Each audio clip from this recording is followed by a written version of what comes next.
ሰላም ተመልካቾቻችን ከአማራ ሚዲያ ኮርፖሬሽን የወቅታዊ ዝግጅታችን ተጀምሯል። በዛሬው የወቅታዊ ዝግጅታችን ስለ ኢትዮጵያ ብሔራዊ ጥቅምና ስለ ቀጠናው ጉዳዮች ያነሳን ቆይታ እናደርጋለን።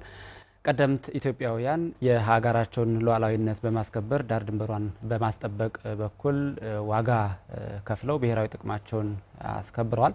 እንግዲህ በጊዜ ሂደት የተሻገረ የዚህኛው ዘመን ትውልድም የራሱን ብሔራዊ ጥቅም ይዞ ይመጣል ማለት ነው። በየዘመናቱ ዛሬ ስለምናነሳቸው ጉዳዮች ማብራሪያ እየሰጡን ቆይታ የምናደርገው ደግሞ ከአማራ ስቴት ዩኒቨርሲቲ ምክትል ፕሬዝዳንት ከሆኑት ዶክተር ቹቹ አለባቸው ጋር ይሆናል።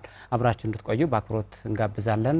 ዶክተር ቹቹ እንኳን ወደ አማራ ሚዲያ ኮርፖሬሽን የወቅታዊ ዝግጅት በደህና መጡ። ኮንደና ቆያችሁ።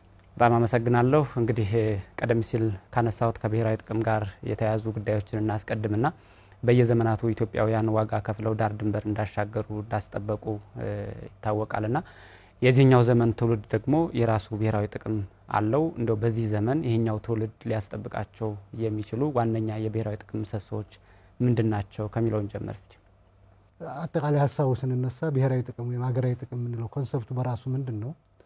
እንግዲህ አንድ ሀገር የሀገሩን ሰላም፣ ደህንነት፣ ልማት፣ ብልጽግናና ቀጣይነት ለማረጋገጥ ሲል እንዲሁም በዓለም አቀፍ ደረጃ ደግሞ በሚኖረው ግንኙነት ተሰሚነቱን ክብሩን ለማስከበር ሲል ሴት የሚያደርጋቸው ወይም ዲፋይን አድርጎ የሚያስቀምጣቸው ጎሎች፣ ፕሪንሲፕልስ እና አጠቃላይ የቅድሚያ የሚሰጣቸው ጉዳዮች ማለት ነው። ብሔራዊ ጥቅም ስንል በዚህ ዙሪያ የሚታይ ነው። እነዚህ ብሔራዊ ጥቅም የሚባሉ ጉዳዮች በተለያየ መልኩ ተገልጾ ልናገኛቸው እንችላለን። በጽሁፍ ልናገኛቸው እንችላለን። በመሪዎች ንግግር ሊገለጹ ይችላሉ። ወደኛ ሀገር ስትመጣ ስለ ብሔራዊ ጥቅም የመጀመሪያ ጉዳይ ኮንሰፕቱን የምናገኘው ህገ መንግስታችን ላይ ነው። ህገ መንግስታችን ላይ የውጭ ጉዳይ ፖሊሲን በሚተነትነው አንቀጽ 86 አካባቢ እናገኘዋለን ስለ ብሔራዊ ጥቅም። እዚያ ደግሞ ዘርዘር አድርጎ ብሔራዊ ጥቅም ምንድነውና ሰፋ ባለ መልኩ የሚያስቀምጠው ደግሞ ፖሊሲያችን የውጭ ጉዳይ ፖሊሲያችን ዲፕሎማቲክ ስራችን ጋር በተያያዘ መልኩ ዘርዘር ብለው እናገኛቸዋለን። ከዚህም ባሻገር መሪዎቻችን በተለያየ ዓለም አቀፋዊ መድረክ ሀገራዊ መድረክ ሊሆን ይችላል ብሔራዊ ጥቅም ምንድናቸው ከነሱ ንግግር ተነስተን ኢትዮጵያ በብሔራዊ ጥቅም ደረጃ የፈረጃቸው ወይ ያስቀመጠቻቸው ጎሎች ምንድናቸው መርሆቿ ምንድናቸው የሚለው መገንዘብ እንችላለን።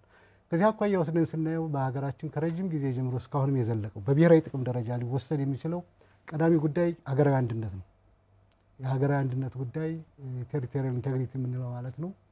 የሰላም ጉዳይ፣ የመበልጸግ የማደግ ጉዳይ፣ የህዝቦች አንድነት ጉዳይ፣ እነዚህ የመሳሰሉት ጉዳዮች ድርድር ማይደረግባቸው የሀገራችን ህዝብና የሀገራችን መንግስት በጋራ የሚቆሙላቸው አጀንዳዎች ናቸው። ባይዘይ የናሽናል ኢንተረስት ወይም ሀገራዊ ጥቅም ሲባል መንግስትና ህዝብ አንድ የሚያደርጉ አጀንዳዎች ናቸው። ምክንያቱም እነዚህ አጀንዳዎች በመጥፎነታቸውም ሆነ በጥቅማቸው አንዱን ጎድተው አንዱን የሚጠቅሙ ሳይሆኑ ሁሉንም ከጠቀሙ ሁሉም ተጠቃሚ የሚሆንበት፣ ጉዳት ካመጡ ደግሞ ሁሉም የሚጎዳባቸው ናቸው። ስለዚህ የሀገር ዜጋም ሆነ መንግስት በአንድ ላይ የሚቆምላቸው ቀይ መስመሩ አድርጎ የሚወስዳቸው አስፈላጊውን ዋጋ የሚከፍልላቸው አጀንዳዎች ናቸው ብሔራዊ ኢንተረስት ወይም ናሽናል ኢንተረስት የምንላቸው። እዚያ አኳያ ስታይ ከረጅም ጊዜ ታሪካችን ጀምሮ ስናይ የኢትዮጵያ ቅድሚያ ተሰጥቶት ሁሉም በጋራ የሚቆሙለት ሀገራዊ አጀንዳ ሀገራዊ አንድነት ነው።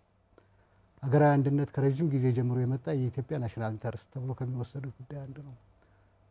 ዳር ድንበርን የማስከበር ጉዳይ፣ የሰላም ጉዳይ፣ የልማት ጉዳይ፣ የመበልጸግ ጉዳይ፣ የማደግ ጉዳይ እነዚህ ካሁን በፊት የነበሩ መሪዎቻችን አባቶቻችን ዋጋ የከፈሉላቸው ሀገራዊ ጥቅሞች የሚባሉ ናቸው። የአሁኑ ትውልድም ሊያስቀጥላቸው የሚጠበቁት ጉዳዮች እነዚህ ናቸው። በዓለም ላይ ሁሉም ያሉ ሀገሮች የራሳቸው ሀገራዊ ጥቅም አላቸው። ምናልባት በተወሰነ መልኩ ለኢትዮጵያ ሀገራዊ ጥቅም የሆነ ለሌላው ላይሆን ይችላል፣ ለሌላው የሆነ ለኛ ላይሆን ይችላል። አገራት ከራሳቸው ጉዳይ ተነስተው ነው ዲፋይን የሚያደርጓቸው ናሽናል ኢንተረስት የሚባሉትን። የኛ ግን ቅድም ያልኩልህ ጉዳዮች ከረጅም ጊዜ ጀምረው የዛሬውን ትውልድ ሊያስቀጥላቸው የሚገቡ ሀገራዊ አጀንዳ ወይም ብሔራዊ ጥቅም ብለን ወስዳቸው እነሱ ናቸው። ኢትዮጵያ ብሔራዊ ጥቅሟን ከማስከበር አንፃር የመጣችባቸው መንገዶች አሉ። አንዳንድ ጊዜ ደግሞ በሆኑ ዘመናት ላይ ብሔራዊ ጥቅሟን ያጣችባቸው መንገዶችም አሉ። እስኪ እነሱን በተወሰነ መንገድ እናንሳቸው።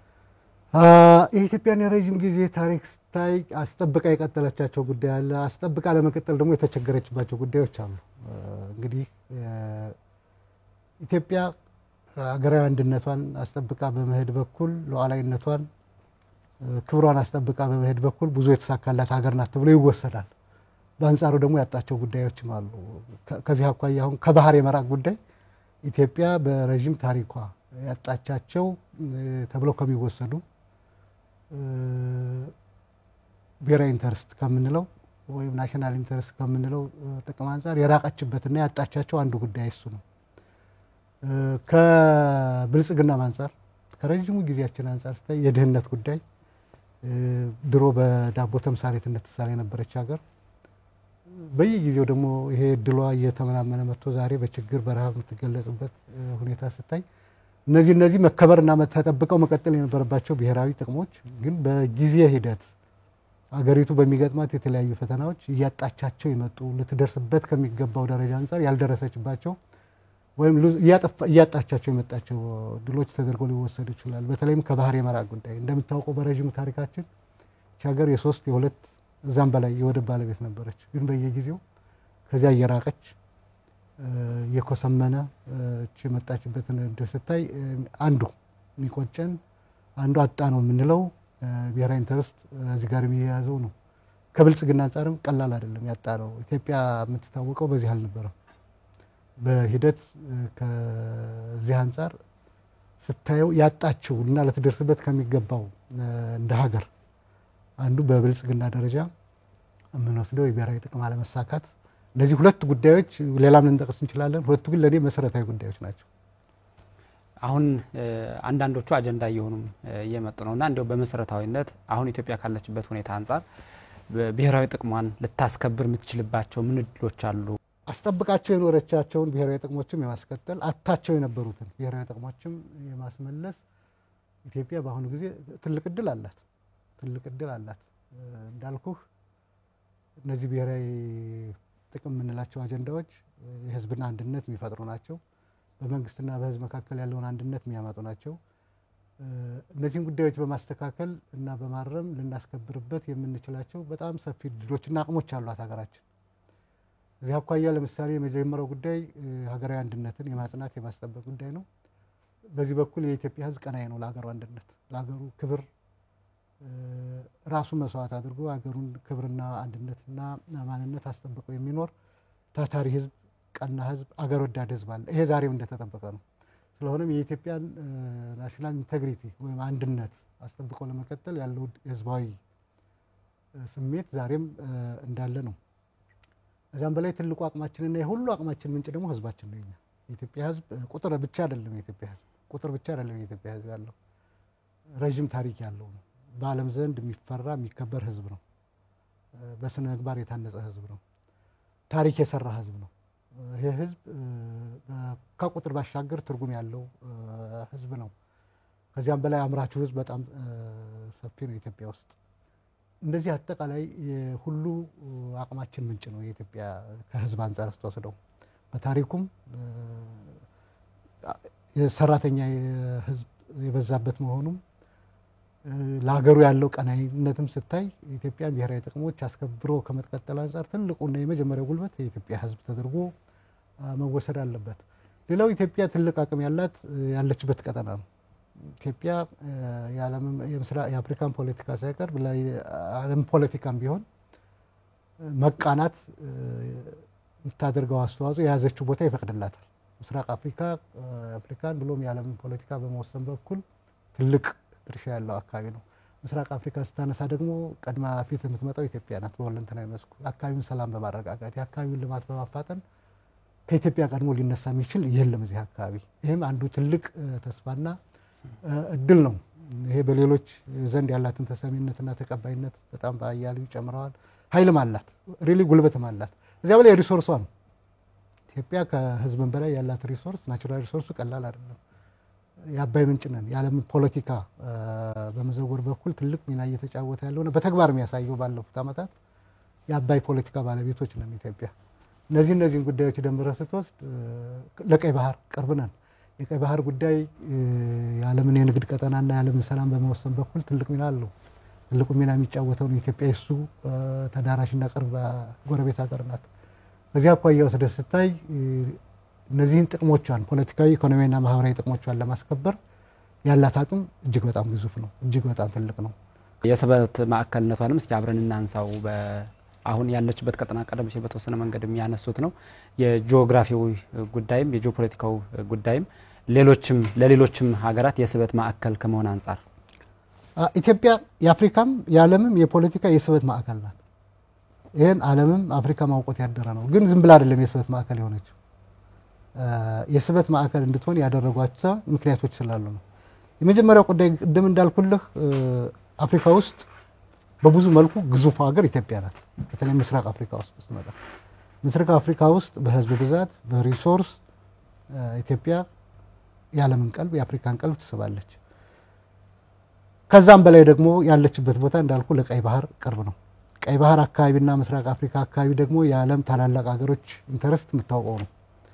እነዚህ አካላት ደግሞ ሲመጡ የግድ የሚፈልጉት ኃይል አለ፣ ሊያሰልፉት አብረውት ሊሰሩት የሚፈልጉት ኃይል አለ። ከመረጡ የመጀመሪያ ቅድሚያ ሆነ የምትመጣው ኢትዮጵያ ናት። ሌላው ምስራቅ አፍሪካ እንደምታውቀው የሽብርተኝነት እንቅስቃሴ በተስፋፋበት አካባቢ ነው። ይህን ከርብ በማድረግ ይህን በመከላከል ይህን በማስወገድ በኩል በተግባርም የተፈተነ አቅሙ ተሎ የሚገኘውም ኢትዮጵያ አካባቢ ነው። ከዛም በላይ ያላት ሪሶርስ በተለይ በግብርናው መስክ በማዕድን በመሳሰሉት ጉዳዮች ሲታይ የዓለምን ቀልብ የሚስብበት እድል በጣም ትልቅ ነው። ከዚያም በላይ የአፍሪካ መቀመጫ ናት። አፍሪካውያን እንደ ሴንተራቸው እንደ ማዕከላቸው የሚያዩት ከተማ ናት። የዓለም ታላላቅ ድርጅቶች መቀመጫ ናት አዲስ አበባ።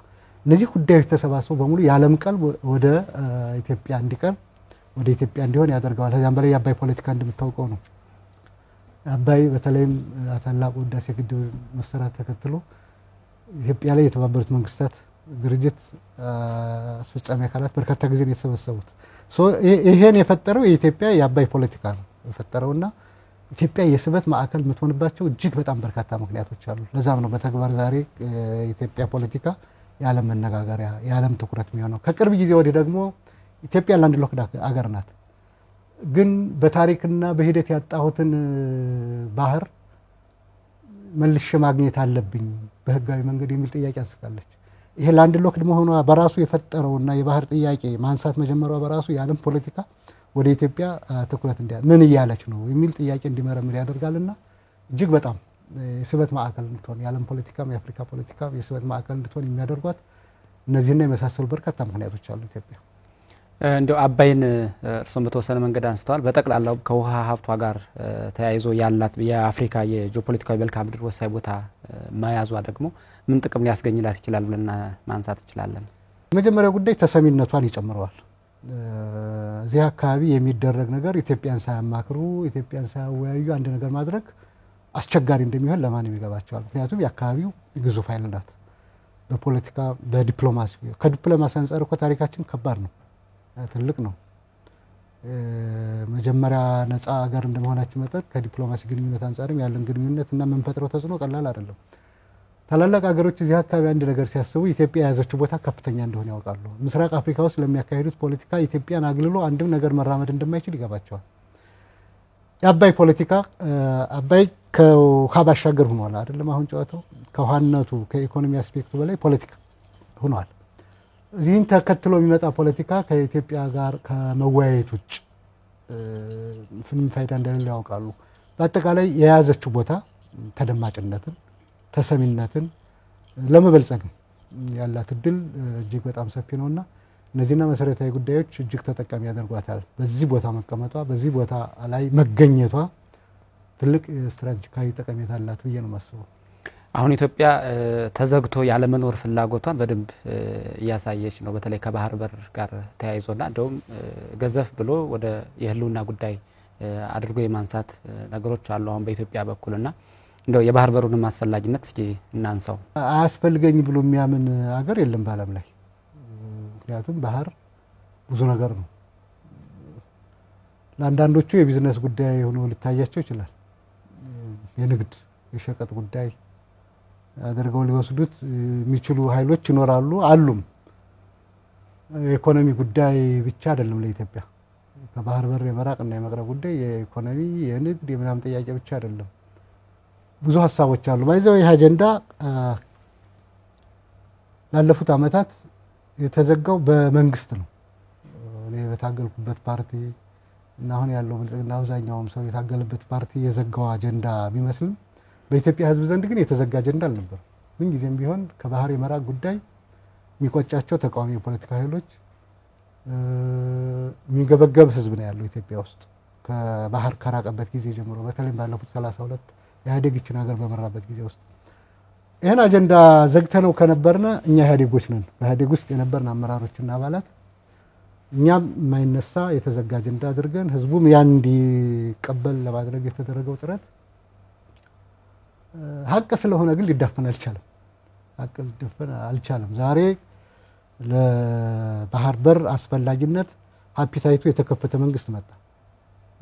ፍላጎቱ ከፍ ያለ በመንግስት በኩል ነው አፒታይቱ ተዘግቶ የነበረው። የሸቀጥ ጉዳይ ነው፣ በገንዘባችን ገንዘብ እስካለ የት እንገለገላለን የሚለው የተሳሳተ አካሄድ በዛ የተዘጋው ፍላጎት አሁን ይሄን የማይቀበል የባህር በር አስፈላጊነቱ ሀይ ነው የሚል አፒታይቱ የተከፈተ መንግስት ብቅ አለ። ይሄ ምን ሁኔታ ፈጠረ? ድሮም ሲያጉረመርም የነበረውን የፖለቲካ ኃይል ድሮም አሞት የነበረውን የኢትዮጵያ ህዝብ ስሜት ቀሰቀሰ። እንደተባለው ዛሬ ላይ ኦልሞስት የሚቃወም ጉዳይ አለ ብዬ አላስብም። እንዴት ይመጣል ምናምን ወራ አንዳንድ የልክ ፖለቲካ ካልሆነ በስተቀር ናሽናል ኮንሰንሰስ እየተደረሰበት ሊሄድ የሚችል አጀንዳ ነው እያስባለሁ ነው። ይሄን ተቃውሞ መቆም በራሱ አስቸጋሪ ነውና ለምንድን ነው እንደዚያ የሚሆነው ነው አሁን ጥያቄው። የባህር በርና ኢትዮጵያ ከረጅም ጊዜ ታሪክ ጀምሮ ቅድም ብሔራዊ ክብራችን አስጠብቀን ከመቀጠል አንፃር ሉዝ ያደርገን ወይ ያጣ ነው አንዱ ያልኩህ እሱ ነው። እየተገፋን ነው የመጣው ከዚህም እየተኮረመው ከባህር ነው እንድንርቅ የተደረገው። ይሄ ደግሞ የሴራ ፖለቲካ ሰለባ መሆኗ ነው የሚያሳይ ሀገሪቱና በአንድ በኩል ከታሪክ አንፃር በሆነ አጋጣሚ ያጣ ነው ጥቅም ነው። በአንድ ወቅት ኢትዮጵያ አቅም አነሳት፣ በአንድ ወቅት ድህነት ተጫጫናት፣ በአንድ ወቅት ደከመች፣ ይሄንን ብሔራዊ ጥቅሟን አጣች። ያም ሆኖ ግን ህዝቦቿ ሁልጊዜም በቁጭት ውስጥ ናቸው። ያም ሆኖ ግን ሁልጊዜም አንድ ቀን እናገኘዋለን የሚል ተስፋ ከኢትዮጵያ ህዝብ ወጥቶ አያውቅም። ችግር የሆነው ይሄን የሚያንቀሳቀስ ይሄን ተቀብሎ ወደፊት የሚገፋ መሪ ኃይል ማጣት ነው የነበረው። አሁን አጀንዳውን የሚቀበል መንግስት መጥቷል። ኦልሞስት የኢትዮጵያ ህዝብም ወደ ድምዳሜ እየደረሰ ይመስለኛል። ያስፈልገናል ነው ለኛ የባህር በርና ወደብ ምንድነው የሚለው በባህር ባለመኖራችን ወደብ ባለመኖራችን የምናጣው ኢኮኖሚ ቀላል አይደለም። ግን ለኔ ከዛም በላይ ነው። የህልውናም ጉዳይ ይሆናል። የሴኩሪቲ ጉዳይ ነው። ወደብን በሸቀጥ በስለን ምናልፍበት ሁኔታ የለም። ኢትዮጵያውያን ለኛ የህልውናም የሴኩሪቲም ጉዳይ ነው። ስለሆነም አጀንዳ ባይዞ ይሄ መንግስት ባያነሳው አንድ ቀን የሚያነሳው ትውልድ መምጣቱ ይቀራል ነበር። መቼም ቢሆን መነሳቱ ይቀራል ነበር። አጋጣሚ ሆነና ጊዜው ፈቅዶ ግን ተነሳ። ከተነሳ ደግሞ የሚታየት ያለበት የአጀንዳ ከንግድ ወጣ ማለት አለበት። መንግስትም ጠንከር ማለት ያለበት ከንግድ ጋር ብቻ አይደለም ማያያዝ ያለበት። የባህር ወደብ ለኢትዮጵያ የሴኩሪቲ ጉዳይ ነው፣ የህልውና ጉዳይ ነው፣ የመቀጠል ጉዳይ ነው። አንድ ቀን አንዱ ቢዘጋህ ምንድነው የት ነው የምትተነፍሰው? ከሸቀጥ ከንግድ ወጣ አድርጎ ማየት በጣም አስፈላጊ ነው እላለሁ። ለኛ የሴኩሪቲ ጉዳይ ነው። ኢትዮጵያ ይሄን ክሌም ለማድረግ ምንም የሚያሽኮረምማት ወደኋላ የሚያሰኛት ያሸማቀቃት ነገር የለም። ከታሪክ በአንድ ወቅት ያጣነው እንጂ ራሳችን የነበረ ይዞታ ነው። አሁንም እሱ መልሶ ለማግኘት የዓለም አቀፍ ህግን፣ ድርድርን፣ ፕራክቲስን ተጠቅሞ የባህር በርና የወደብ ባለቤት መሆን ይቻላል። ስለዚህ አጀንዳው አስፈላጊነቱ ብቻ ሳይሆን የሚታየኝ ከሚታይበትም ወጣ ማለት ነው ያለበት። ከንግድ ጋርና ከቢዝነስ ጋር ብቻ ማያያዝ የለብንም። የባህርና የወደብ ጉዳይ ለኛ ከዛም ሸገር ያለ ነው። በዛ መልኩ ነው የማይሆን። ስለዚህ በተለይ በጥያቄው በራሱ በችሮታ እንዲሰጥ አይነትም ሳይሆን በመሰረታዊነት የባለቤትነት ጥያቄም ያለው ነው ብለን ማንሳት ይችላል። እኔ በተደጋጋሚ አንስቼዋለሁ። ወደብ ላይ በተለይ አሰብ ላይ የምናነሳው ጥያቄ ነው የችሮታ የንግድም ጥያቄ ብቻ አይደለም መሆን ያለበት ነው። የባለቤትነት ጥያቄ ነው። እኛ ልናነሳ የሚገባው የባለቤትነት ጥያቄ ነው። ይሄ የባለቤትነት ጥያቄ ታሪክ አለ፣ ህጉ የሚታይ ነገር ካለም ህግ ማየት ነው። ከዚያ ውጭ የዓለም ፕራክቲስን ማየት ነው። በዓለም እንዲህ አይነት ወደብ አጥተው የነበሩ ሀገራት እንዴት ነው የወደብ ባለቤት ዙረው ተመልሰው መሆን የሚችሉበት ጉዳይ የሚለው ነገር መነሳት ያለበት። እኔ ከሸቀጥና ከንግድ በላይ አይተን የኦነርሺፕነት ጥያቄ ነው የሚታየኝ። የኦነርሺፕነት ጥያቄ ይህ ትውልድ ባያስመልሰውም በኦነርሺፕነት ሌላ ትውልድ መጥቶ ማስመለሱ አይቀርም። ምክንያቱም እንደዛ ሆና ለመኖር ኢትዮጵያ እንትኑም አይፈቅድላትም። በየአመቱ የሚጨምረውን የህዝብ ቁጥር እያየው ይፈነዳል እኮ በራሱ ታንቀህ እኮ አንዴ ስታታ ተወራጭተህ የምትበረግደው ነገር ይኖራልና ይህን ከጦርነት ባሻገር እንዴት ማስከበር እንችላለን? ጥያቄው ግን የኦነርሺፕ ነው መሆን ያለበት። የኦነርሺፕነት ጥያቄ ከጦርነት ውጭ እንዴት አችን ማድረግ ይቻላል የሚለውን ደግሞ መምከር፣ በዛኛው በኩል ያለው ወገንም ደግሞ ወቅቱን ማየት ጥሩ ነው። ወቅቱን ማየት ያለበት ይመስለኛል። ዛሬ 83 አይደለም። ዛሬ ሀፒታይቱ የተዘጋ ወደ ፍላጎት ያለው መንግስት አይደለም ያለው ህዝብ ማለት ነው ያለው። የህዝባችን ሀፒታይት መቼም ቢሆን ተዘግቶ አያውቅም። የወደብ ሀፒታይቱ ተዘግቶ የነበረው መንግስት ነው። እኔ የነበርኩበት መንግስትና እኛ የመራ ነው ማለት ነው። ዛሬ እሱ ነገር ተቀይሯል። የኢትዮጵያ ህዝብና የኢትዮጵያ መንግስት በወደብና በባህር ጥያቄ ላይ ወደ ወጥ ጥያቄ እየመጡ ነው። ይህን ደግሞ ታሪክም ህግም ነባራዊ ሁኔታንም ተመርኩዘው ከንግድ ባሻገር ይፈልጉታል ይሄን አካባቢና ይሄንን ከጦርነት ከደም ማፋሰስ ሁለቱን ሀገሮች ወይም ጎረቤታማ ሀገሮችን ተጠቃሚ በሚያደርግ መልኩ እንዴት ኢትዮጵያ በዘላቂነት የባለቤትነት ጥያቄ ልታረጋግጥ ትችላለች? ሰጥቶ በመቀበል ሊሆን ይችላል። something ሌላ ተሞክሮች አይጠፉም በዓለም ላይና እሱን ፈልጎ እዛ አካባቢ መጫወት ያለብን ጨዋታ ነው የኦነርሺፕነት እንጂ የንግድ ጥያቄ የቢዝነስ ጥያቄ እኮ እሱ ዓለም አቀፍ እኮ ማንም አይከለክልህም እኮ ተላልፍ እኮ ይቻላል። ማንም አይከለክልህም ለትራንዚት ኢንተርናሽናል ሆነ ይፈቅዳል። ኢትዮጵያ በዚህ መልኩ የምትዘልቀው አይመስለኝም። ከዘለቄታ አንፃር ነው መነሳት ያለበት የኦነርሺፕነት ጥያቄ ነው። ይሄን የኦነርሺፕነት ጥያቄ ደግሞ በምን አፕሮች ነው ተግባራዊ ማድረግ የሚቻለው? ከጦርነት ባሻገር ምን ድሎች አሉ የሚለው ማየት በዚያ ልክ ነው ማሰብና መዘጋጀት የሚገባ ይመስለኛል። የወቅታዊ ዝግጅታችን ነው እየተከታተላችሁ ያላችሁት። ከአማራ ስቴት ዩኒቨርሲቲ ምክትል ፕሬዝዳንት ከሆኑት ዶክተር ቹቹ አለባቸው ጋር ቆይታ ያደረግን ነው። አሁንም ቆይታችን ይቀጥላል። ዶክተር እንግዲህ ቀደም ሲል ያነሳናቸውን ብሔራዊ ጥቅሞች የባህር በርና የውሃ ሀብቶቿን ጨምሮ ብሔራዊ ጥቅሞችን ከማስከበር አንጻር ደግሞ እድሎች እንዳሉ ሆነው ሌሎች ስጋቶችም ይኖራሉና እነዚህ ስጋቶች ደግሞ ስራም የሚጠይቁ ናቸውና ስለዚህ ደግሞ ስለ ስጋቶችና ስለሚጠይቁት ስራም እናንሳ። ኢትዮጵያ ብዙ አቅም አላት። በተለይ ብሔራዊ ጥቅሟን ከማስጠበቅ አንጻር እና ያጣቻቸውን ከማስመለስ አንጻር ትልቅ ፖቴንሻል ያላት ሀገር ናት። እነዚህን ፖቴንሻሎች ዘርዘር አድርገን ለማየት ሞክረናል። ያም ሆነ ግን ኢትዮጵያ ናሽናል ኢንተረስቷን ለማስጠበቅ ነገሮች ሁሉ አልጋ ባልጋ አይሆኑላት። ፈተናዎችም አሉ። አሁን እንዳልከው ከባባድ ፈተናዎች አሉብን። ከነዚህ ፈተናዎች ውስጥ አንዱ ተደርጎ የሚወሰደው አንድነታችን ላይ ያለው ውስንነት ነው። ኢትዮጵያውያን አንድነታችን እስከተጠናከረ ድረስ ምን ይቸግረናል ብዬ ራሴን እጠይቀዋለሁ። አንዳንድ ጊዜ ምን ለማድረግ ይከብደናል?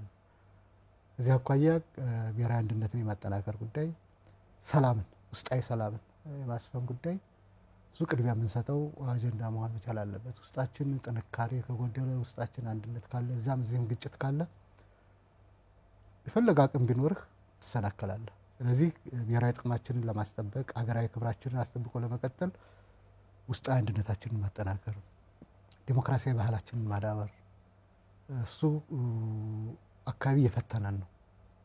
እሱም ፈተና መሻገር ያስፈልጋል። ይህም ፈተና ካልተሻገርን አይደለም ያጣናቸውን ብሔራዊ ጥቅሞች በእጃችን ያሉትንም የማጣት እድል ሊከሰት ይችላል። ስለዚህ ትልቅ የመበልጸግ እድል ያላት ሀገር አንዱ ፈተና የሚሆንባት እዚህ መዛም የሚነሱ የዲሞክራሲ ባህላችን አለመዳበር፣ በየአካባቢው ያሉ የሰላም መታወክ እሱ አንድ ፈተና በወቅቱ ልንደርስበት የሚገባው ግብ እንዳንደርስ የሚያደርግ አንድ ጉዳይ ነውና እሱን አንዱ ቻሌንጅ እንደሚሆነው አውቆ መንቀሳቀስ ያስፈልጋል። ሁለተኛው ኢትዮጵያ እንግዲህ አለመታደል ሆኖ ሊሆን ይችላል ከውጭ ውስጥ ብቻ ሳይሆን የሚፈተን ውጭ አካባቢ ቢሆን ልዩ ኢንተረስት ያላቸው ኃይሎች አሉ። በዘላቂነት የሚቀጥል ነው አንዳንዶቹ የጎረቤት ሀገሮቹ በአጭር ጊዜ ተግባብተን ወደ አንድ ልንመጣ እንችላለን። ግን ይሄ እንዳይሆን የሚፈልጉ ከሩቅ ነው፣ በቅርብ ርቀት ማናገኛቸው ግን ከሩቅ ነው ምንጊዜ በዚችን ሀገር ሰላም፣ ልማት፣ ዲሞክራሲ የማይፈልጉና አገሪቱ ሰላምና የተረጋጋች ከሆነች የእነሱ ጥቅም የሚቀርባቸው ይመስላቸው ሩቅ ሀገሮች አሉ። እነሱ የሚፈጥሩት ሳንካም ቀላል አይደለም። በአባይ ጉዳይ በራሳችን ሀብት ላይ እኮ ያየነውን ፈተና አውቀዋል። ዓለም እንዲንጫጫ፣ ዓለም በእኛ ላይ ብዙ ጊዜ እንዲሰበሰብ። ስለዚህ ከውጭ ያለው ጫናም ቀላል አይደለም። ውስጣችን ላይ ያለው አንድ ጉዳይ ሆኖ በውጭ ያለው ጫናም በቀላሉ የምታይ አይደለም። የአባይ ፖለቲካ የሚፈጥረው ጫና አለ። አባይ ላይ ለምናካሄደው ልማት እኮ እርዳታ ብድር አናገኝም። ይሄ ተራ ከኢኮኖሚ አስፔክት ወጥቶ ሌላ ፖለቲካል ኢንፍሉዌንስ ስላለው ነው እና እሱ አንዱ ጉዳይ ነው። በአጠቃላይ ኢትዮጵያን በስጋት የሚያዩ ኃይሎች አሉ፣ ከቅርብም ከሩቅም። ይሄ ስጋት ደግሞ ዝም ብሎ አይቀርም። በተግባር ተገልጾ አገሪቱ እንድትሰናከል፣ አገሪቱ ወደ ኋላ እንድትመለስ፣ አገሪቱ እድገቷ እንዲዘግብ የውጭ ፍላጎቶች ቀላል አይደሉም። እነዚህ ጉዳዮች ተደማምረው አሁን ደግሞ ይዘነው የተነሳ ነው ተዘግተን አንኖርም ጥያቄ ደግሞ አሁን እየመጣ ነው። ይህንንም በጸጋ የሚቀበለው ኃይል ይኖራል፣ በጸጋ የማይቀበለው ኃይል ይኖራል። ስለዚህ ከውጭ ከውስጥም ያሉ ፈተናዎችን በደንብ አርቲኩሌት አድርጎ አውጥቶ እነዚያ ላይ የጋራ መግባባት ደርሶ ብሔራዊ ጥቅምን ለማስከበር መረባረብ እጅግ በጣም ያስፈልጋል። ፈተናዎቹ ግን እኒህና ያልጠቀስኳቸው እንዳሉ ግን መገንዘብ ያስፈልጋል ማለት ነው። ሀያላን ሀገራት ቀጠናው ላይ ባላቸው ተሳትፎ አንዳንዶቹ በራሳቸው የኃይል አሰላለፍ ልዩነት ምክንያት በተለይ አሜሪካም ቻይናም አሁን ደግሞ እንደ አዲስ የገልፍ ሀገራትም ጭምር ቀጠናው ላይ ሰፊ ፍላጎት አላቸውና በዚህ ይህ ፍላጎት ሀያላን ሀገራቱ ላይ የየራሳቸውን የኃይል አሰላለፍ ሚዛን ለማስጠበቅ ሊሆን የሚችልበት እድል አለ። በእንደዚህ ያለው ሁኔታ ውስጥ ኢትዮጵያ ጠንካራ ዲፕሎማሲ ሰርታ ብሔራዊ ጥቅሟን ከማስጠበቅ አንጻርስ ምን ስራ ይጠይቃል? ኢትዮጵያ እዚህ አካባቢ ያለው ምክር ምንድነው? ገለልተኛ አፕሮችን መከተል ይኖርባታል ነው። አሁን እዚህ አካባቢ እሷን ከበው ያሉ ሀገሮች በጣም በርካታ ናቸው። ስለዚህ ያለው ምክር ምንድነው? ካንዱ አለመጣበቅ ያስፈልጋል። ሙጭጭ አለማለት ካንዱ የሀገርን ጥቅም እያሰሉ ብሔራዊ ጥቅምን እያሰሉ ከማንኛውም ጋር በጋራ ጥቅም ላይ መቆም በጣም አስፈላጊ ነው። ብሪክስ አገር ስትቆም ሌላው ጋር መቀያየም አያስፈልግም። መነሻችን የኢትዮጵያ ጥቅም እስከሆነ ድረስ ከማንም ጋር ሊያጋጨን አይገባም። በኢትዮጵያ ጥቅም በኢትዮጵያ ብሔራዊ ጥቅም እስካልመጣ ድረስ ከማንኛውም ጋር ልንሰራ ይገባል እና ኢትዮጵያ እስካሁን እያደረገችው ያለው ሙከራ ታዘባለሁ በሩቁ ሚዛን መጠበቅ አለበት። በታሪኳ ሚዛን አስጠባቂ ሀገር ናት። የአፍሪካ ድርጅትን ሚዛን አስጠብቃ ነው ወደዚህ ያመጣችው። በዓለም ፖለቲካ የሚታወቀው ይሄ ነውና ሚዛን ማስጠበቅ እንጂ እነዚህ ወገኖች የተለያየ ኢንተረስት ይዘው ነው የመጡ። መቼም አንድ አይነት ፍላጎት ይዘው አይደለም እዚህ አካባቢ የከበቡትና የእነሱን ኢንተረስት የሚከተል ኃይል ለማፍራት ሎቢ ለማድረግ ወደ ኋላ አይሉ ስራቸው ነው የሚሆነው። ኢትዮጵያ እዚህ ላይ እስካሁን የመጣችበት ባህሏም ታሪኳም ይሄ ነው። ሚዛን መጠበቅ አለባት። ማንኛውም ከአንዱ ተነጥላ የአንዱ ደጋፊ የአንዱ አግላይ መሆን የለባትምና በዚህ ውስጥ የሚገኙትን እድሎች ነው መጠቀም ያለበት። ከቻይና የሚገኘውን እድል መጠቀም፣ ከአሜሪካ የሚገኘውን፣ ከፈረንሳይ የሚገኘውን፣ ከአረብ ሀገራት የሚገኘውን ጥቅም መጠቀም፣ ከአንዱ ወግኖ አንዱ አጀንስት አለመሆን። ይሄን አፕሮች በመከተል ኢትዮጵያ ሰላሟን ማረጋገጥ ትችላለች፣ ኢኮኖሚዋን ማዳበር ትችላለች፣ የዲፕሎማሲ ድሏን ማንጸባረቅ ትችላለች፣ ማግኘት መጫችን ማድረግ ትችላለች። ስለዚህ የገለልተኝነት መርህ ለኢትዮጵያ በአሁኑ ጊዜ ጥንቃቄ የተሞላ ገለልተኝነት መርህ በጣም አስፈላጊ ነው። እሱን ካደረገች እነዚህ አካላት ሲመጡ ብለው አይደለም የሚያመጡት አድቫንቴጅ አለ። ዲስአድቫንቴጅ ብቻ ላይሆን ይችላል። ከኢኮኖሚ አስፔክት፣ ከማህበራዊ፣ ከዲፕሎማሲው የምንጠቀማቸው እድሎች ይኖራሉ። እሱን በሚዛን በጥንቃቄ ገለልተኛ በሆነ አፕሮች ከሀገራቱ ጋር የሚኖራትን ግንኙነት መመስረት እድሎቿን ማሳካት ትችላለች ብዬ አስባለሁ። ቀጠናውን በራሱ ደግሞ የምስራቅ አፍሪካ ቀጠና ያለፉትን ዓመታት በብዛት በጦርነት በግጭት አዙሪት ውስጥ እየተጓዘ ያለ ቀጠና ነውና ይሄ ቀጠናም ደግሞ ከኢትዮጵያ ብሔራዊ ጥቅም አንጻር እንዴት ያለ ስጋት ሊሆን ይችላል ብለን ማንሳት እንችላለን? አሁን ያለችበት ኢትዮጵያ ቀጠናዊ ስጋት ለብሔራዊ ጥቅሟን ለማስከበር አንድ ፈተና ነው የሚሆነው። በጣም የታመመ አካባቢ ነው። አካባቢ እንደምታየው የታመሰ ነው። ሶማሊያን የምታየው ነው፣ ደቡብ ሱዳን የምታየው ነው። ኤርትራ ጋር ያለው ነገር የምታየው ነው። ብቻ የታመሰ አካባቢ ነው። ይህ አካባቢ ተምሶ ኢትዮጵያ ሰላም ልትሆን አትችልም። አሁን ደግሞ ተጽዕኖ ራሷ ውስጥ እየተንጸባረቀ ነውና በቀጠናው ያለው የታመመ ፖለቲካ የጸጥታ ሁኔታ ኢትዮጵያ ቅድም አንዱ ወደ ፈለገችው ግብ እንድትሄድ ከሚያዘገዩባቸው ጉዳዮች አንዱ እሱ መሆኑ አይቀርምና ቀጠናዊ የሰላም ጉዳይ ለኢትዮጵያ እንቅፋት መሆኑ አይቀርም። ኢትዮጵያ እኮ በፖሊሲዋ ለጎረቤት ሀገራት ቅድሚያ የሚለው መነሻዋም ጎረቤት ሀገር ላይ ካለማ ጎረቤት ላይ ሰላም ካልሆነ የኔም ልማት የኔም ሰላም አንድም አይኖርም፣ ሁለትም አስተማማኝ አይሆንም። ስለዚህ አሁን ያለው የቀጠና መታመስ ለኢትዮጵያ ተጽዕኖ እንደሚያሳድር ምንም ጥያቄ የለውም። ለዛ ነው ስንሰራ ለኛ ሰላም ለኛ ልማት ብቻ ሳይሆን የጎረቤቶችን ጉዳይ ቢያሳስበናል የሚል አቅጣጫ እየተከተለች ያለችው ሀገሪቱ ተጽዕኖ ከባድ ነው፣ ቀላል አይደለም። እዛው ታምሶ የሚቀር ቢሆን ችግር ላይሆን ይችል ይሆን ነበር፣ ግን በቀጥታ አሁን እኮ እየታየ ነው እና የጎረቤት ሀገር ሰላም አለመሆን የኢትዮጵያን ሰላም በማወክ በኩል ያለው ሚና በጣም ከባድ ነው። በተግባርም እየታየ ነው። ይህ አንዱ ብሔራዊ ጥቅማችንን ከማረጋገጥ አንጻር አንድ እንቅፋት ሆኖ የሚመጣ ተደማሪ ነገር አድርገን ልንወስደው የምንችለው ጉዳይ ነው ብዬ ነው የማምነው። ስለ ውስጣዊ ሁኔታውም እናንሳ። ከሁሉ በላይ የመጀመሪያ ጉዳይ ተደርጎ መውሰድ ያለበት ውስጣዊ ጉዳያችን ነው። ይሄ በተደጋጋሚ የማነሳው ጉዳይ ነው። የሁሉ ነገር መሰረት ከውስጥ ማየት ያስፈልጋል። አሁን ውስጣችን ውጫዊ ብቻ ሳይሆን ጎረቤቶቻችን ብቻ ሳይሆን ውስጣችን ላይ ችግር ነው ያለው፣ መታመስ ነው ያለው። የሰላም ጉዳይ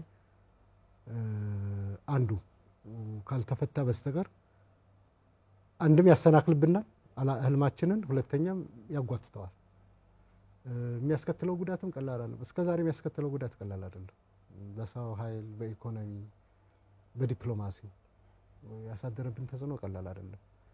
ይሄንን ባለመፍታት እንዲሁ ጊዜ የሚራዘም ከሆነ አይደለም ሌላ አዳዲስ ድሎች ማስመዝገብ ያዝናቸውንም እያጣን ልንሄድ እንችላለንና ሁሉም አካል አሁን የተከሰተውን የውስጣዊ አንድነትና የሰላም ችግር ለመፍታት ለኢትዮጵያ ሲል ማለት ነው። አሁን ያለነው በምድር ላይ ሁላችንም ኃላፊ ነን፣ ግን ትውልድ ይቀጥላል። ነገ ትውልድ ይመጣል። ክብሯ የተነፈገች ከድህነት ወደ ድህነት የምታሽቆለቆል ሀገር ጥለን ላለመሄድ ሁሉም ማስተዋል መቻል አለበት። ነገ እያንዳንዱ ዕድሜያችን በጣም ውስን ናት፣ በጣም አጭር ናት። የሚመጣ ሌላ ትውልድ አለ።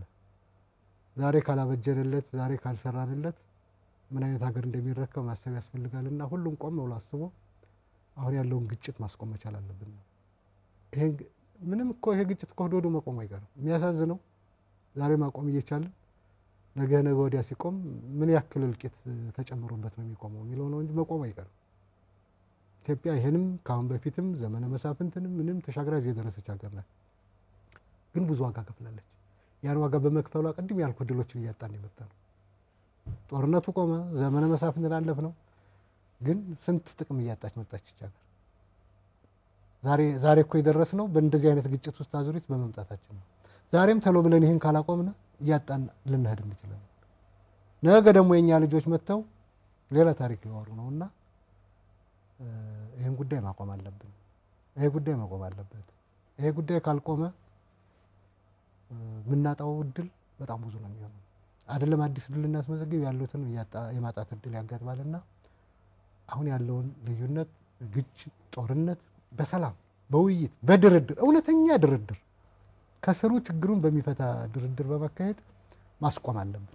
ይሄ መንግስትን በየጊዜው እያለ ነው። ሌላው ኃይልም ቢሆን ይሄን ተገንዝቦ ለሀገሩ ሲል ለመጻዩ ትውልድ ሲል ቆም ብሎ አስቦ በእውነተኛ ድርድር በማካሄድ እዚህ ግጭት መውጣት መቻል አለብን። እዚህ ግጭት በመውጣት ነው ወደፊት መራመድ የምንችለውና እዚህ ግጭት እስካልወጣን ድረስ ግን ትንሽ አቅማችንን አውጥተን ለመጠቀም መቸገራችን አይቀርም።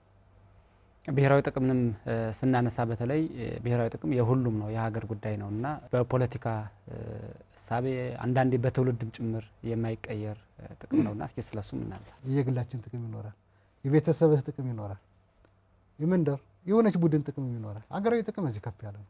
ሀገራዊ ጥቅሙ ሲመጣ በአጠቃላይ አገርና ሕዝብን የሚጠቅምበት፣ ጉዳቱ ሲመጣም ደግሞ አጠቃላይ ሕዝብን አገርን የሚጎዳበት ነው። አንድ ምሳሌ አንስተን እንነሳ።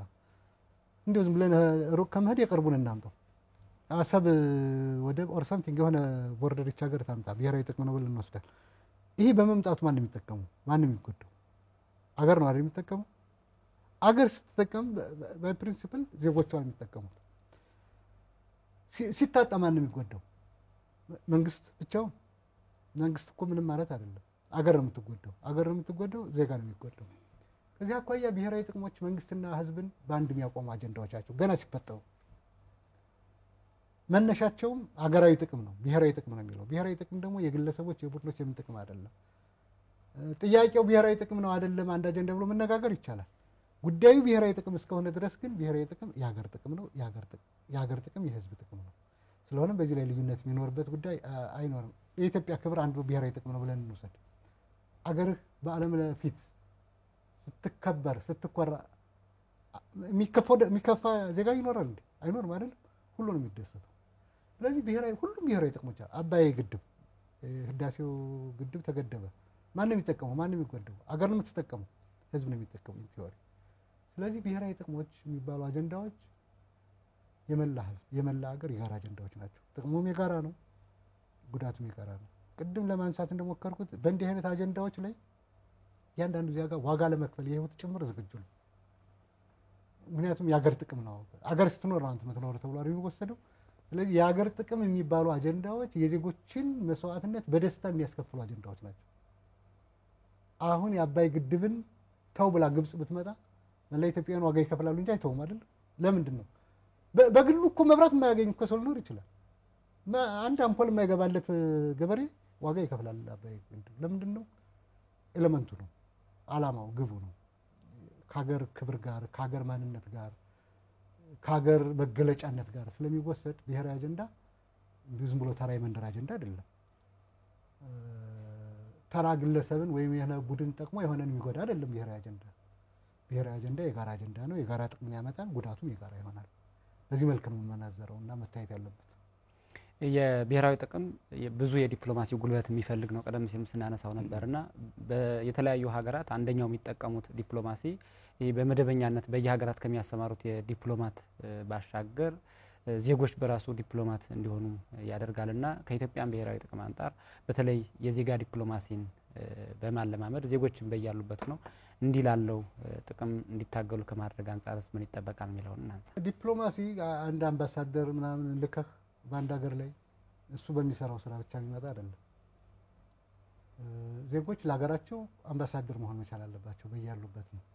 ኢትዮጵያውያን እዚህ አካባቢ የሚጎለን ነገር አለ ብዬ አስባለሁ። ናሽናል ኮንሰንሰስ ላይ መድረስ ላይ ያሉ ውስንነቶች ስላሉ አንዱ ሲገነባ አንዱ ሲያፈርስ ታየዋለህ። ግን የጋራ ሀገር ማለት ነው። በጋራ ሀገር በጋራ አጀንዳ የግል አጀንዳ እኮ ችግር የለውም። አንተ ለሚጥምህ እኔ እንትን ማለት እችላለሁ። ግን በጋራ አጀንዳ ላይ አንዱ አፍራሽ አንዱ ገንቢ የመሆን እታዘባለሁ። ውጭ ብቻ አይደለም አንድ በሽታ አለብን እና እዚህ አካባቢ ላይ መታከም ያለበት ነገር አለ። በጋራ አትሊስት በጋራ አጀንዳ በኢትዮጵያ አጀንዳ ኢትዮጵያዊነትና በኢትዮጵያ አጀንዳ ዙሪያ መግባባት መፍጠር መቻል አለብን። ሌላው የፖለቲካ አመለካከት ምናምን ልንቀጥልበት እንችላለን። ኢትዮጵያንና ኢትዮጵያዊነትንና የኢትዮጵያን ዘላቂ ኢንተረስት በሚያስጠብቁ ጉዳዮች ላይ ግን ዜጎች ቁጭ ብለን ራሳችን ልንጠይቅ ይገባል። መንግስት መቃወም ይቻላል፣ በፖለቲካ መቃወም ይቻላል። ኢትዮጵያን መቃወም ግን ከባድ ነው። ብሔራዊ ኢንተረስት መቃወም ማለት ኢትዮጵያ መቃወም እኮ ሌላ ነገር የለውም። አጀንዳው ያ አገራዊ ጥቅም ነው አይደለም እንዳልኩ ቅድም ነው መነጋገር ይቻላል። አባይ የጋራ አጀንዳ አይደለም ወይ? የኢትዮጵያውያንን በጋራ ሊያግባባ አጀንዳ ነው አይደለም? እሱ መነጋገር ይቻላል። አይደለም የሚል ካለ ልንሰማ እንችላለን። የባህር በር ማግኘት የወደብ ጉዳይ ማግኘት የኢትዮጵያ አጀንዳ ነው አይደለም? በዚህ መነጋገር ይቻላል። ብቻ አገራዊ አጀንዳ ነው የሚል መግባባት በተያዘባቸው ጉዳዮች ላይ ግን አንዱ አፍራሽ አንዱ ገንቢ መሆን መቻል የለበትም። አንዱ ኢትዮጵያን የሚያፈርስ አንዱ ኢትዮጵያ ግን የመጣንበት ነገር ይሄ ነው። ኢትዮጵያንም ክዶ እኮ የሚከራከር ፖለቲከኛ ነበር አይደል እንዴ? አሁን እየለዘበ ቢመጣም እኮ እንዲህ አይነት የተጣመመ ፖለቲካ ውስጥ እኮ አልፈናል፣ እያለፍንም ነው አሁንም ግን በሽታ አለ። ስለዚህ ያንዳንዱ ዜጋ ኢትዮጵያን መውደድ ዝም ብሎ ኢትዮጵያን መውደድ የሚባል ነገር እኮ የለም። ኢትዮጵያ እኮ የምትወዳት መገለጫዎቿን በመውደድና በማክበር ነው። የኢትዮጵያ መገለጫዎችን ደግሞ ዜጎቻቸው ወይም ዜጎቻችን በጋራ ሊያውቋቸው ሊያከብሯቸው ሊያስፈጽሟቸው የዲፕሎማሲ ስራ ሊሰሩባቸው በያሉበት ውጭ ያለው በውጭ አገር ውስጥ ያለው በውስጥ ለምሳሌ ስለ አባይ ግድብ መገንባት ውጭም ያለው አገር ውስጥ ያለው አንድ አይነት ቋንቋ መናገር አለበት። ከአባይ ግድብ መገደብ ማን ተጠቃሚ ማን ተጎጃለህ? የምትጠቀመው ኢትዮጵያ ናት። ከታጣ የምትጎዳው ኢትዮጵያ ናት። ኢትዮጵያ ተጎዳች ተጠቀመች ደግሞ ዜጎቿ ማለት ነው። የባህር በር በማግኘታችን የሚጠቀመው ማን ነው? ኢትዮጵያ ነው የምትጠቀመው። ኢትዮጵያ ተጠቀመች ደግሞ ህዝቧ ተጠቀመ ነው። ይሄ እንግዲህ ወደ እያንዳንዱ ኪስ ግለሰብ ኪስ እየመነዘርክ ከሆነም ሌላ ችግር ነውና ኢትዮጵያ ሰላም ስትሆን የሚጠቀመው ማን ነው? ኢትዮጵያና የኢትዮጵያ ህዝብ ነው የሚጠቀመው። ኢትዮጵያን ደግሞ ውጭም ውስጥም ነው ያለ ነውና ኢትዮጵያ ሰላም እንድትሆን ኢትዮጵያ ልማቷ እንዲበለጽግ ኢትዮጵያ እንድትፈራ ኢትዮጵያ እንድትከበር እያንዳንዱ ዜጋ በያለበት ቢያንስ በኢትዮጵያ በጋራ አጀንዳዎች ላይ በኢትዮጵያዊነት የጋራ አጀንዳዎች ላይ በጋራ መቆም በጣም አስፈላጊ ነው። እዚህ ላይ ደካሞች ነን ሁላችንም። ስለዚህ ሌላው ልዩነታችን እንዳለ ሆኖ ቢያንስ በኢትዮጵያና በኢትዮጵያዊነት አጀንዳ የጋራ በሚያደርጉን አጀንዳ ላይ ግን እኩል የዲፕሎማሲ ስራ በመስራት እችን ሀገር ያገኘቻቸውን ጥቅሞች የበለጠ አስጠብቃ እንድትቀጥል ያጣቻቸውን ጥቅሞችም በታሪክ አጋጣሚ ያጣቻቸውን ጥቅሞችም እንድታስመልስ በጋራ መቆም በጋራ መስራት በጋራ የዲፕሎማሲ ስራ በያለንበት መንቀሳቀስ በጣም አስፈላጊ ይመስለኛል። እዚህ አካባቢ ያለን እንቅስቃሴ ደካማ ነው። እንደ ሀገር ህልው ሆኖ ለመቀጠል መሰረታዊ ናቸው ምሰሶ ናቸው ተብሎ የሚታሰቡ ቀደም ሲል ያነሳናቸውንም ጉዳዮች ለማስጠበቅ በመሰረታዊነት እነዚህን ጉዳዮች በተቋም ግንባታ ከማገዝ አንጻርስ ምን ይጠበቃል? አንዱ አሁን እዚች ሀገር ፈተና ሆኖ ለዚህ የዳረገን የተቋማት ግንባታ ነው። ጠንካራ ተቋማት ቀጣይነት ያላቸው ተቋማት መገንባት አለመቻላችን ነው። በተለይም ደግሞ አገር ምንጊዜም ችግር ውስጥ በወደቀች ጊዜ እንዳትፈርስ ቀጥ አድርጎ እንዲኖር የሚያደርጋት የሴኩሪቲ ተቋማችን እሱን መገንባት በጣም ማጠናከር በጣም አስፈላጊ ነው። የደህንነት ተቋሞቻችን የፖሊስ ተቋሞቻችን በአጠቃላይ የፍትህና የጸጥታ የሚባሉ ተቋማትን ግንባታ ማጠናከር ለዚች ሀገር ናሽናል ኢንተረስት አስጠብቆ መቀጠልም ያጣችውንም ለማግኘት እጅግ በጣም አስፈላጊ ነው። ስለዚህ የጸጥታና የደህንነት ተቋሞቻችን መጠንከር እጅግ በጣም አስፈላጊ ነው። ዴሞክራቲክ ሆነው ቀጣይነት ያለው አንድ ስርዓት ሲሄድ የሚፈርሱ አንድ ሰዓት ሲመጣ የሚቀጥሉ ሳይሆኑ በኢትዮጵያ ህዝብ ፍላጎት ላይ ብቻ የተመሰረቱ ተቋማት ሆነው እንዲገነቡ የማድረግ ስራ እሱም ማጠናከር በጣም ማብሰል ያስፈልጋል። ሉዝ ያደረገች ያጣናት ሀገር ይሄ ነው። አንዱ መንግስት ሸተት ባለ ቁጥር ፖለቲካ አመራሩ እነሱ አብረው ሸተት የሚሉበት እድል መፈጠር የለበትም። እዚያ አኳያ ታቶ የኖረው እሱ ነውና አስተማማኝ የሆነ ፍትህና የጸጥታ ተቋማት በተለይ የመከላከያ ተቋማታችን ግንባታ በጣም አስፈላጊ ነው። ሁለተኛ የኢኮኖሚ ተቋማቶቻችን ነው።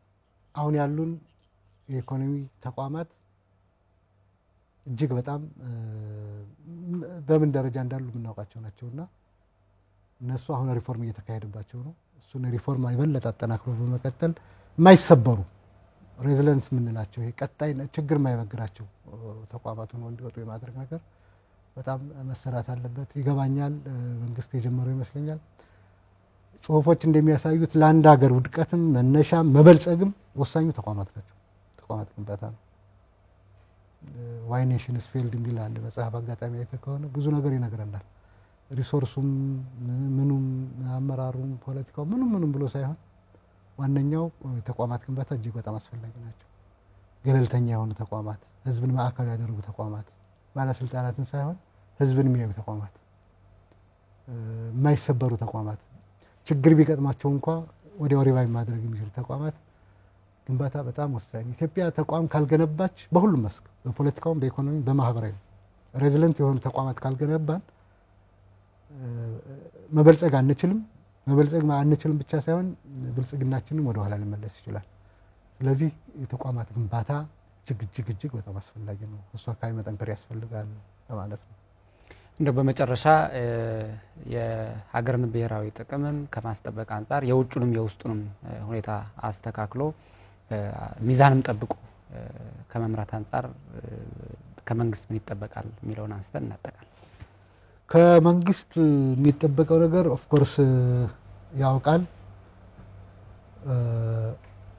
አንዱ በጣም ግፊት ያደርግ በጣም ጠንክሮ መስራት ያለበት ይመስለኝ መንግስት ይሄ ብሔራዊ ምክክር ውጤታማ እንዲሆን እሱ ላይ ቁርጠኝነቱን በጣም ማጠናከር መቻል ያለበት ይመስለኛል። ምክንያቱም ለዚህ ሁሉ የሚዳርገን ብዙ ያልተጓባንባቸው ጉዳዮች ስላሉ ኢትዮጵያ በቃ ለአንዴና ለመጨረሻ ጊዜ የጋራ አጀንዳችን ላይ መግባባት አለብን። ሁሉ ጊዜ ወደ ግጭት የሚወስዱን ጉዳዮች ለአንዴና ለመጨረሻ ከልብ ማለት ነው የእውነት ምክክር ተደርጎ ከችግር መውጣት አለብን። የሚባለው ነገር በሙሉ ተብሮ የኢትዮጵያ ግጭት ማቆም መቻል አለበት። የኢትዮጵያ ግጭት ደግሞ ማቆም ካለበት እውነተኛና ሀቀኛ የተጀመረውን ብሔራዊ ምክክር በሀቀኝነት እንዲፈጸም ማድረግ ነው። ብዙ ያላግባቡን ጉዳዮች አሉ። እንደዚህ የምንተራመሰው እንደዚህ ወደ ግጭት የምንገባው አትሊስት በኢትዮጵያ አጀንዳ ዙሪያ በጋራ አጀንዳ ላይ እንድንቆም ያላስቻለን የመግባባት ችግር ነውና ይሄን የመግባባት ችግር ይፈታል ተብሎ እንደ መፍትሄ የተወሰደው አሁን ሀገራዊ ምክክር ኮሚሽን ውይይት እያካሄደ ነው። እሱም ውጤታማና እውነተኛ በሆነ መልኩ ማጠናቀቅ ለኢትዮጵያ ተንሳኤ ነው የሚሆን። ይሄንን ሚስ ካደረግን ይሄ ብሔራዊ ምክክር ጄኒውን ሆኖ ተካሂዶ የኢትዮጵያ ችግሮች ላይ የጋራ መግባባት ተፈጥሮ አንድ ሆነን ካልወጣን ኢትዮጵያ ችግር መቀጠሉና ያሰብናቸው ነገሮችን ማጣታችን አይቀርምና ከመንግስት የምጠብቀው ብዙ ነገር ልጠብቅበት እችላለሁ። ግን በዋነኝነት ፍጹም ተስፋ አድርጌ የምጠብቀው ይሄ ምክክር ኮሚሽን ውጤታማ እንዲሆን ብሔራዊ ምክክሩ የኢትዮጵያን ችግሮች በእውነተኝነት ፈትቶ ማንኛውንም ነገር ተቀብሎ የሚመጣውን ኮንሲኩዌንስ ተቀብሎ ሱነን ከተሻገርን ኢትዮጵያ ተስፋ ያላት ሀገር ነው። ብዙ አቅም አላት።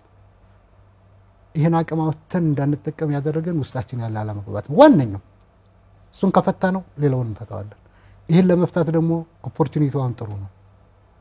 አጀንዳዎች ተሰብስበዋል። በእነዚህ አጀንዳዎች ላይ በልብ መክሮ የሚመጣውን ውጤት ተቀብሎ በመተግበር ኢትዮጵያን ከቆያትና እንቋት ከኖራት ችግር በማላቀቅ ይሄ መንግስት ታሪክ እንዲሰራ መልእክቴ ነው። ዶክተር ቹቹ አለባቸው የአማራ ስቴት ዩኒቨርሲቲ ምክትል ፕሬዝዳንት ላነሳናቸው ጉዳዮች ማብራሪያ እየሰጡን ከአሚኮ ወቅታዊ ጋር ቆይታ ስላደረጉ እናመሰግናለን። ታንኪዩ አመሰግናለሁ። የተወደዳችሁ ተመልካቾቻችን ከአማራ ሚዲያ ኮርፖሬሽን የወቅታዊ ዝግጅትን ስትከታተሉ ቆይታችኋል። በቆይታችን በዋነኛነት ከብሔራዊ ጥቅም ጋር የተያዙ ጉዳዮችን እያነሳን ነው የቆየ ነው። ዘመኑ ታደለ ከመላው የስቱዲዮ ባለሙያዎች ጋር ቆይታ አድርጃለሁ። መልካም ጊዜ ይሁንላችሁ።